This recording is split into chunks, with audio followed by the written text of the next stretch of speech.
고린도전서 4장 1절에서 5절을 같이 합독하시겠습니다. 사람이 마땅히 우리를 그리스도의 일꾼이요 하나님의 비밀을 맡은 자로 여길지어다.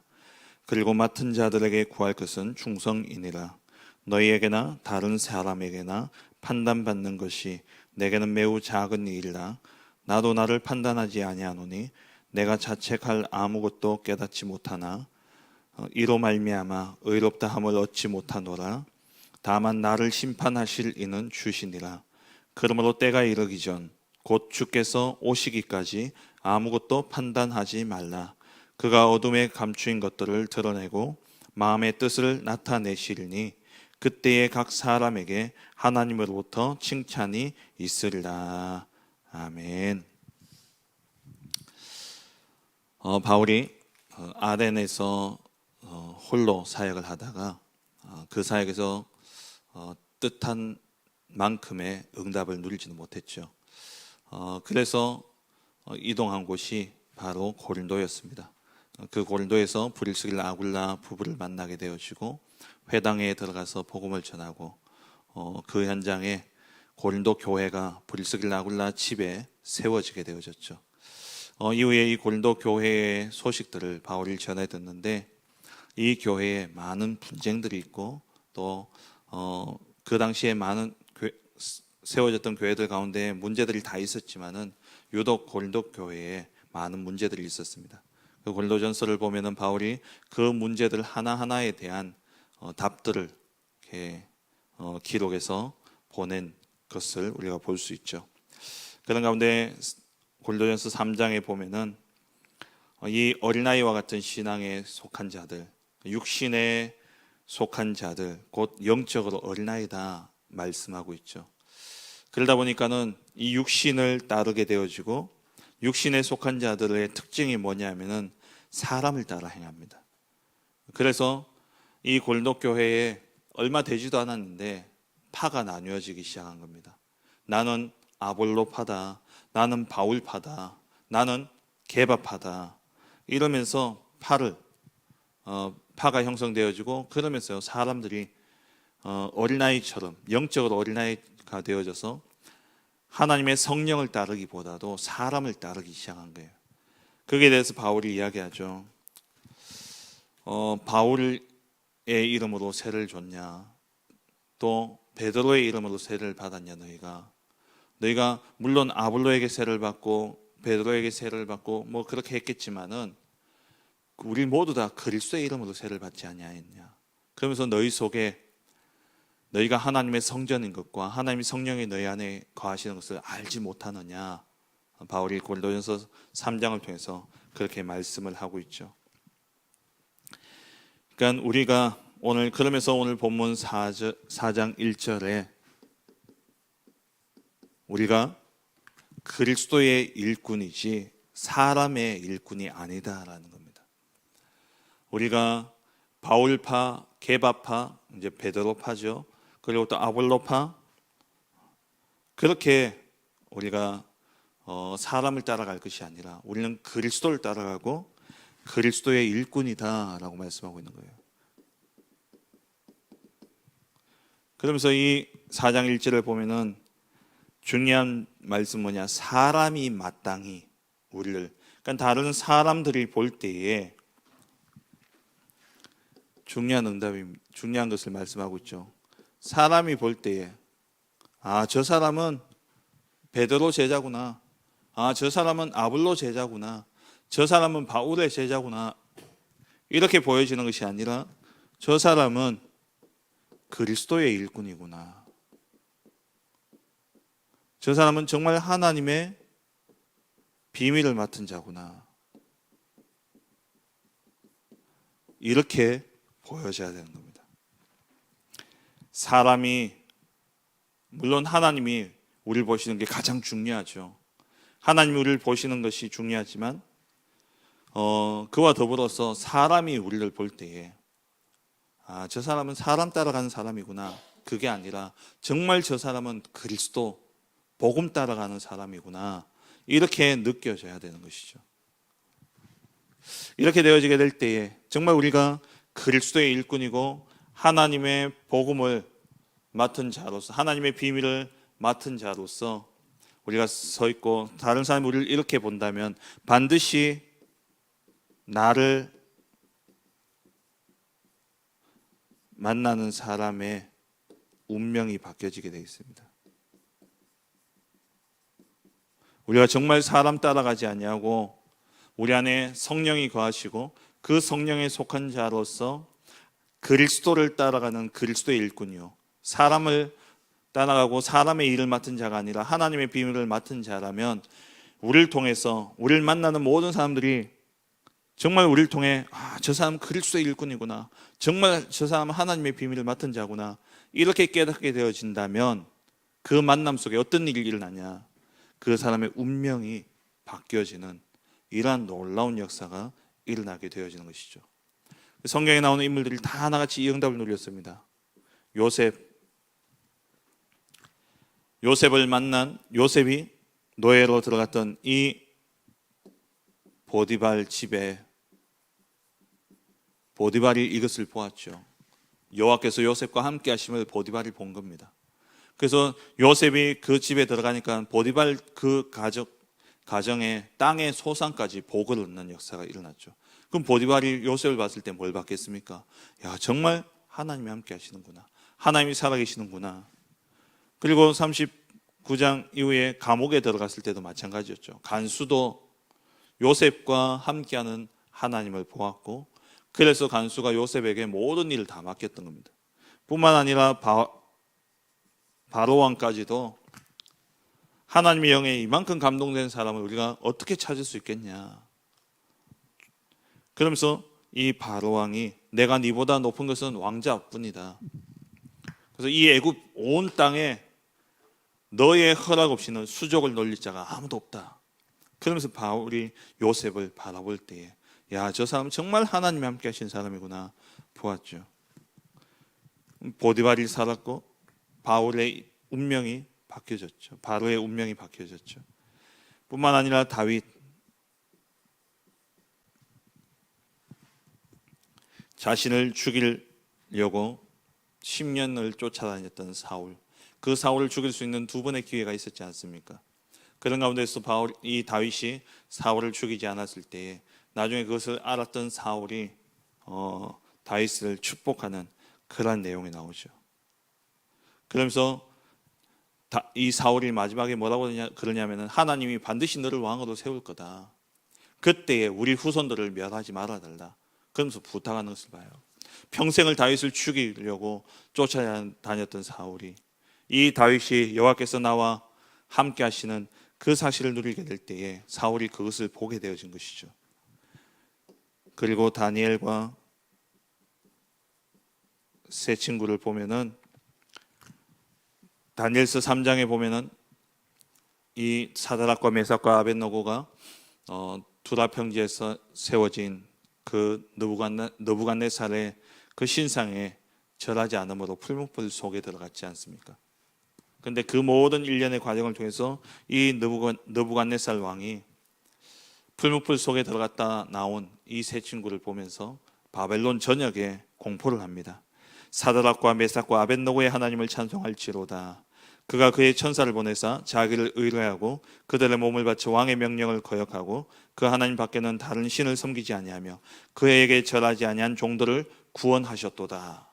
그를 이렇게 고백하면서 바벨론의 120개가 넘는 전도에 공포하기를 이 하나님을 모욕하는 자는 찢어 죽이겠다. 그러면서 이 느부갓네살 왕이 선포하는 것을 볼 수 있죠. 다니엘서 6장에는 사자굴 속에 들어갔다 나온 다니엘을 보면서 다리오 왕이 이번엔 페르시아 전역에 오직 여호와만 섬길 것을 공포하게 되어집니다. 정말 우리가 그리스도의 일꾼이요 하나님의 비밀을 맡은 자가 맞다면, 우리가 사람 따라가는 육신에 속한 자가 아니라 내 안에 하나님의 성령이 거하심으로 하나님이 성전되어진 자로서 성령에 속한 자로 정말 그리스도를 따라가고 하나님이 맡기신 이 일을 감당할 그러한 제자가 하나님의 비밀을 맡은 자가 맞다면, 오늘 우리가 만나는 만남 속에 어떠한 만남일지라도, 원수를 만난다 할지라도 그 원수조차도 하나님이 살아계심을 보고 그의 운명이 바뀌어지는 역사가 일어날 줄 믿습니다. 오늘 이 한날 이 응답의 축복을 누리는 복된 한날 되시기를 주의 이름으로 축원합니다. 정말 이 비밀을 안다면 이때부터 이 하나님의 비밀을 맡은 자요 또 그리스도의 일꾼으로 이 응답을 누리는 자가 기도한다면 기도할 때 어떤 일이 일어납니까? 하나님 나라의 보호자의 축복이 임하게 되어지죠. 이 보호자의 축복이 시공간을 초월하여 역사하되 237 나라에 전달되어지는 겁니다. 절대 불가능한 것처럼 보이지만 예수님께서 완성하셨죠. 모든 민족으로 가라. 온 천하에 다니며 이 복음 전파하라. 땅끝까지 증인이 되리라. 정말 기도의 비밀을 아는 그리스도의 일꾼이요 기도의 비밀을 아는 하나님의 비밀을 맡은 자가 정말 기도하게 될 때에 시공간을 초월하여 이 보호자의 축복이 237의 빛으로 전달되어지는 그런 역사가 일어나게 되어지는 것이죠. 이때부터 어떤 응답이 오냐? 우리의 현장에, 우리의 만남에, 우리에게 일어나는 모든 문제는 전무후무한 응답이 되어지는 겁니다. 내가 지금 어떤 상황 속에 있든지 간에 어제 수요 예배 때 말씀드린 것처럼 내가 정말 하나님의 언약을 붙잡고 요시야가 종교 개혁을 하고 그래서 대단한 이 하나님 앞에 종교 개혁을 하면서 하나님 앞에 나아갈 때에 온 유대가 진짜 회복되어질 줄 알았겠죠. 근데 오히려 더 악한 왕이 다음에 일어나가지고 더 상황은 심해지고 그래서 하나님께 울부짖었는데 하나님이 택한 방법이 뭐냐? 악인을 멸하기 위해서 더 악한 자를 쓰는 거예요. 우리의 상황이 그럴 수 있습니다. 내가 진짜 복음밖에 없다. 오직 그리스도에는 다른 답이 없다. 그래서 집중 속에 들어가고 정말 은혜 속에 하나님 앞에 몸부림치며 기도 속에 들어가는데 응답이 없어요. 아니 더 상황은 악화되어질 수 있습니다. 하지만 그 이면에 그 일 모두가 하나님 앞에서는 완전한 계획 속에서 전무후무한 응답이 되어지는 것이죠. 그래서 이 하박국 선지자가 그 상황 속에서 나는 오직 여호와로 말미암아 즐거워하겠다. 믿음을 선택했을 때에 결국 그 일 이후에 70년 뒤에 어떤 일이 일어났는지 알잖아요. 바벨론에 포로되었던 그들이 돌아오게 되어지고 옛 영광을 회복해 되어지는 그러한 역사가 일어났습니다. 오늘 여러분을 만나는 모든 일들, 문제, 사건들 반드시 전무후무한 응답으로 바뀌어질 줄 믿습니다. 그럼 이 응답이 언제 오느냐? 그리스도의 능력이 나타나게 될 때에 우리가 그리스도의 일꾼으로서 그리스도의 능력을 나타낼 때 이 전무후무한 응답이 우리에게 임하게 되어지는 것이죠.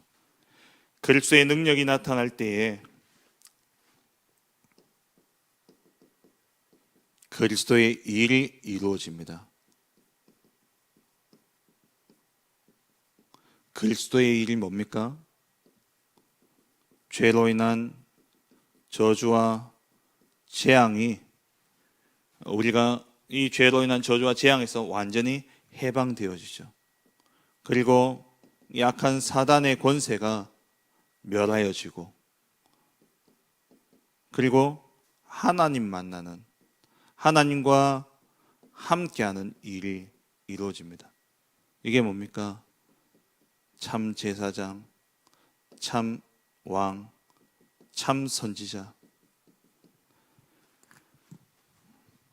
우리의 삶의 현장에 그리스도의 복음이 전파되어지게 될 때에 그 복음이 전파되어진 현장에 그리스도의 일이 성취되어지는 거예요. 죄로 인해 저주와 재앙 속에 살아갈 수밖에 없던 그 인생이 해방되어지고 사단의 종되어 살아가던 자들이 해방되어지고 지옥의 권세 아래 살던 자들이 하늘 보좌의 축복으로 천국 시민으로 바뀌어지는 이러한 역사가 일어나게 됩니다. 그리고 정말 그리스도의 이 이름이 선포되어지게 될 때에 그리스도의 능력이 나타나게 될 때에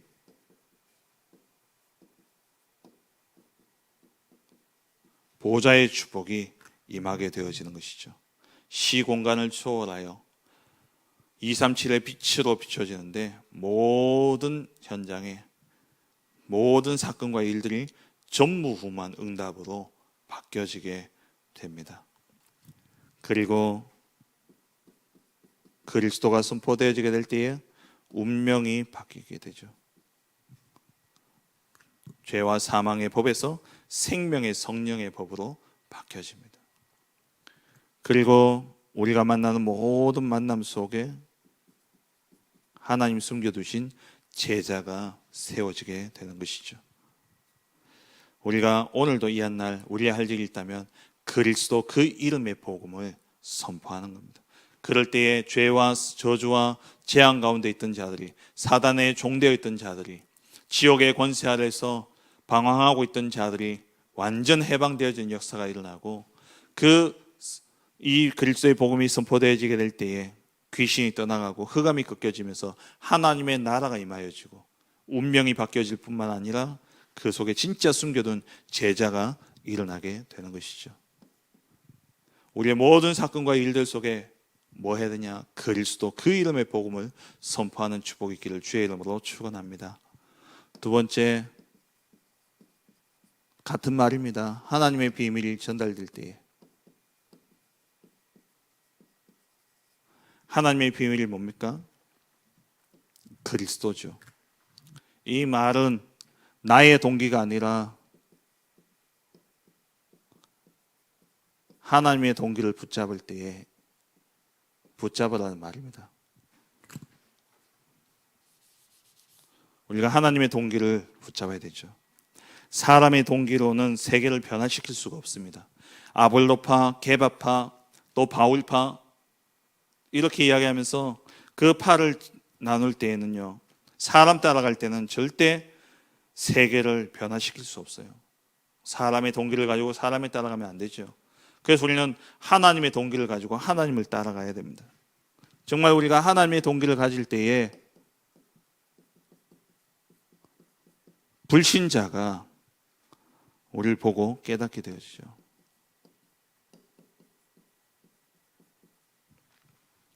성령 충만을 가로막는 가장 큰 두 가지가 뭡니까? 내 생각과 내 동기예요. 그걸 내려놓고 우리가 하나님의 동기를 딱 붙잡을 때에 불신자가 보고 안다니까요. 요셉이 바로왕 앞에 꿈을 해몽하려고 썼을 때에 바로왕이 네가 이 꿈을 해몽할 수 있겠냐 했을 때 요셉이 내가 당연히 할 수 있습니다. 이렇게 이야기한 것이 아니라 창세기 41장 16절을 보면은 내가 아니라 하나님께서 바로에게 편안한 대답을 하시리이다. 이게 하나님의 동기예요. 모든 영광 하나님께. 우리가 무엇을 먹든지 마시든지 하나님께 영광 돌리는 것. 이게 우리의 동기가 되어져야 됩니다. 하박국서 2장 14절 말씀처럼 물이 바다를 덮은 같이 여호와의 영광을 아는 것이 온 땅에 가득합니다. 우리가 하나님의 영광을 드러내는 것, 이것이 우리의 동기죠. 이 하나님의 비밀, 하나님의 동기를 붙잡을 때에 시편 103편 20절에서 22절 우리가 하나님의 일을 하기에 하나님 천군 천사를 파송하십니다. 어떤 일이 일어나냐? 절대 불가능의 일들이 절대 가능으로 바꾸어지게 되죠. 출애굽의 역사, 홍해가 갈라지고 그리고 요단이 갈라지고 가나안 땅을 정복하게 되어집니다. 절대 불가능이 절대 가능으로 바뀌어지게 되죠. 우리가 하나님의 동기를 붙잡을 때에 이런 일이 일어납니다. 그래서 3절 이후에 보면은 바울이 내가 누구에게 판단받는 일이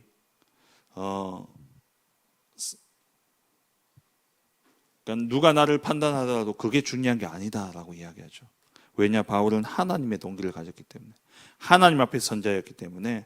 그러면서 아무도 나를 심판할 수 없다, 아무도 나를 판단할 수 없다. 왜 그 판단이 중요하지 않냐 하면은 누가 나를 어떻게 판단한다, 그게 중요하지 않은 이유는 뭐냐?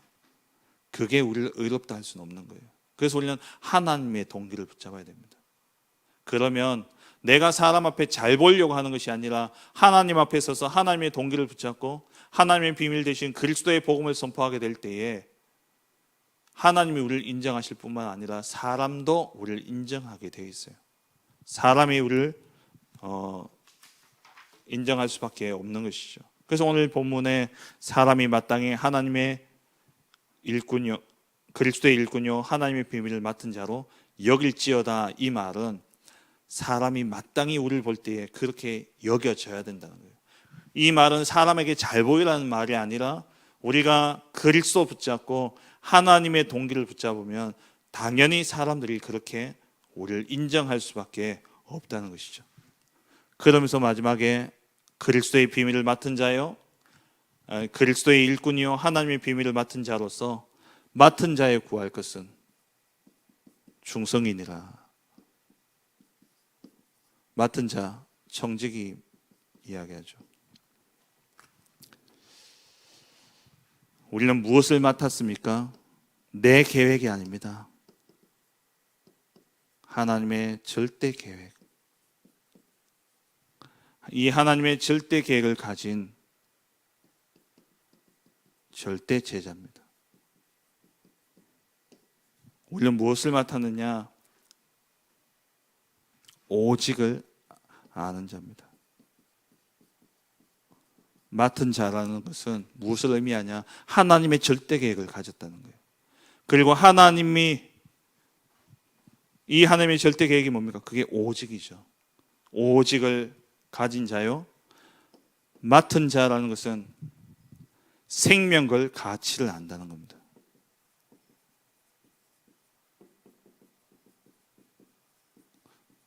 생명 걸 가치를 아는 자가 맡은 자요 청직입니다. 그렇기 때문에 이 생명 걸 가치를 아는 자가 생명을 거는 사역, 그것을 일컬어서 뭐라고 이야기하냐? 충성이라고 이야기해요. 말씀 맺겠습니다. 오늘 하루 여러분 삶 속에 일어나는 모든 일 속에 질문하세요. 그래서 답을 찾아야 됩니다. 혹시 가정에 영적 문제가 있습니까? 여러분 가족 중에 심각한 영적 문제를 가진 자들 있습니까? 정신적인 문제, 아니면 삶의 고질적인 반복되어진 악행들, 또 여러 가지 가지고 드러나는 영적 문제가 있습니까? 이 영적인 문제를 왜 우리 집에 주셨을까? 질문하셔야 돼요. 혹시 집에 장애를 가진 분들이 계십니까? 왜 하나님이 이 문제를 주셨을까? 혹시 가정에 계속되어지는 가난, 무능, 그리고 질병이 있습니까? 여기에 대한 하나님의 절대 계획을 찾아내셔야 돼요.